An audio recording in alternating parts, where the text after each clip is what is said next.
मित्रों, एक तरह से देखा जाए तो स्वतंत्रता के बाद आज भारत सबसे विकट परिस्थिति में खड़ा है। आप पूछेंगे कैसे?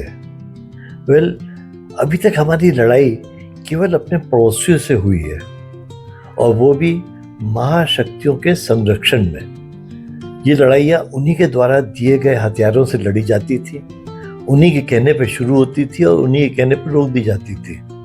अधिकांश मैच ड्रॉ हो जाते थे। ये पिछले 80 साल में पहली बार है कि हमने किसी महाशक्ति से सीधे सीधे पंगा ले लिया है। आज भी रूस के कारण अमेरिका भारत पर सीधा हमला नहीं करेगा, परंतु भारत के पड़ोसी देशों द्वारा भारत में दंगे इस हद तक कराने की कोशिश करेगा जिससे कि देश ही टूट जाए।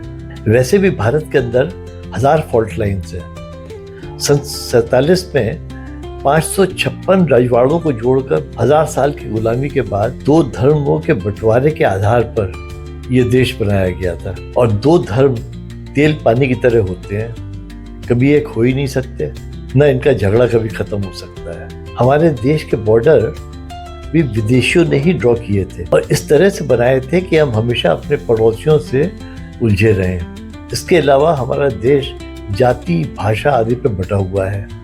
सैकड़ों भाषाएं हैं और हजारों जातियां, ऊंची जाति और नीची जातियों में बटा हुआ है। जिस पर डेमोक्रेसी के कारण पिछली जाति के आधार पर रिजर्वेशन देकर आग में घी डालने का काम हो गया है। मेरे विचार से भारत अगर अभी तक नहीं टूटा है तो इसका मुख्य कारण है दो महाशक्तियों के बीच शक्ति का संतुलन। दोनों को भारत अपने व्यापार के लिए चाहिए, हथियार बेचने के लिए चाहिए, और इसलिए भारत नहीं टूट रहा। पर अब ऐसा लग रहा है कि दुनिया में महाशक्तियों का संतुलन जो है, शक्ति का संतुलन रीसेट हो रहा है और अमेरिका अपने आप को कमजोर पा रहा है। इसीलिए शायद वो अपने पार्टनर देशों पर पूरा कंट्रोल चाहता है, जैसा कि साउथ कोरिया, जापान, ब्रिटेन के साथ उसका बर्ताव देख के लगता है।